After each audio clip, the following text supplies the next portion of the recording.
Welcome back to another episode of the Casey Campbell podcast. Casey Campbell with you, of course, pleased to be joined by the one, the only Austin Green. Of course, Austin, how are you? I'm good. I'm good. It's been a good day with the announcement coming out. Known for a while now, so it's been itching at me to kind of release it and tell everybody.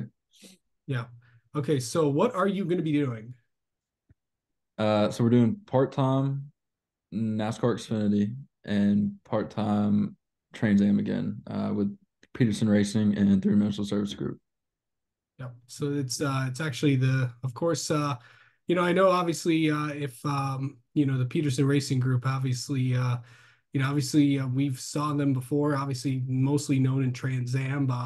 I know they made their first attempt at NASCAR last year at the Roval with Andy Lally. Obviously didn't get a chance to get in the race at Charlotte, but this is kind of their their next step in kind of doing this. But what's it like to kind of get that opportunity? I know you've been pretty experienced with this Trans Am stuff, and what's it gonna be like to kind of make your Xfinity debut?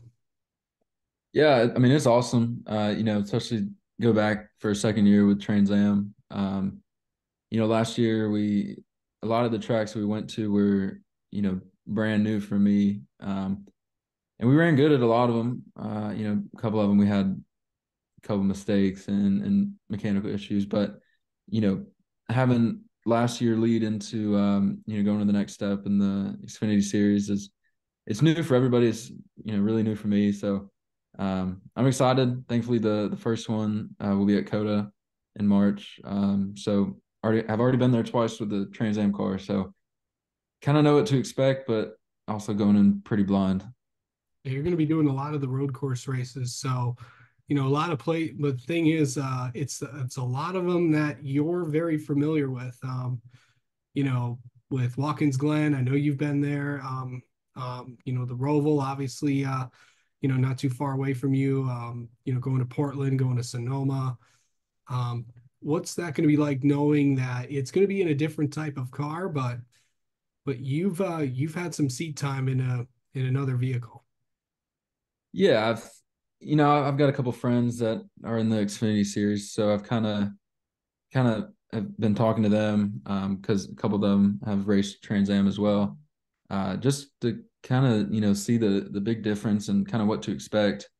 I know that it's a lot heavier, more power, a lot less downforce. So I think it's gonna be a good little adventure. Yeah. So really kind of talk about like this kind of journey into NASCAR. Obviously, I think a lot of people, of course, with your father, David, um, your father is David Green, I should say, of course, and what your father and your uncle and your uncles have accomplished in their careers. What's that like to kind of, continue, that legacy, especially being in the series that your dad was that made the had your dad had the most success in. Yeah, it's for as long as I can remember, I mean, I've always been around racing and it's all I really ever known and truly love. So to have my dad and uncles, make it in NASCAR and have success in the Xfinity series and then now myself to follow in their footsteps and go in the Xfinity series. Hopefully we can have just as much as success as them and hopefully try to beat some of their records. Yeah, for sure.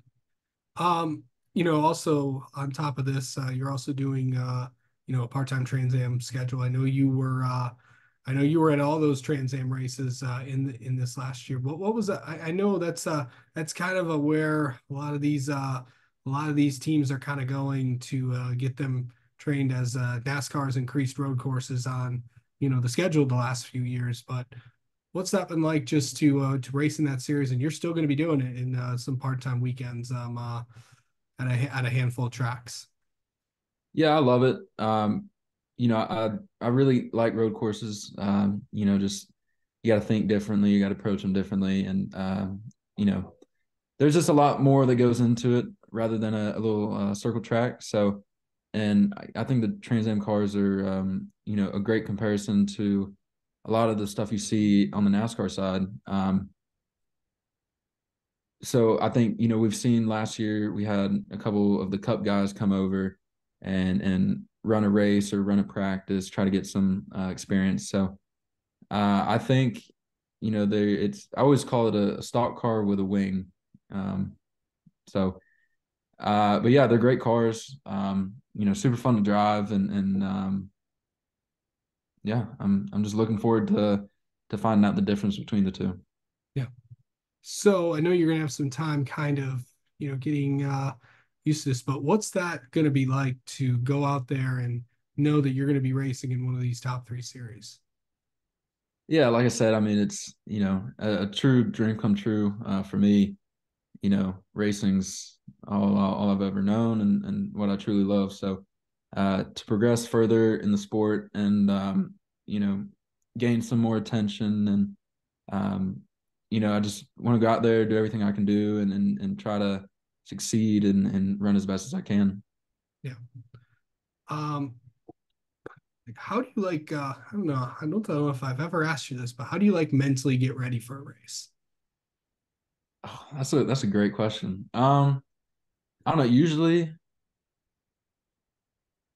I'm pretty good. I'm pretty good about not getting nervous, but it's always once you put the fire suit on, and then once you get ready, and then you got the pre race ceremonies, and really that's when it all kind of sets in. I don't know. I mean, just watch a lot of film, study all the data, kind of see where you're losing and gaining, and I think studying beforehand, before you get to the race, and then after each session, I think's really key. And then also just kind of seeing who's around you, and after racing with a lot of the same guys week after week, you get start to know their tendencies and their flaws. So, um, I mean, it's a lot.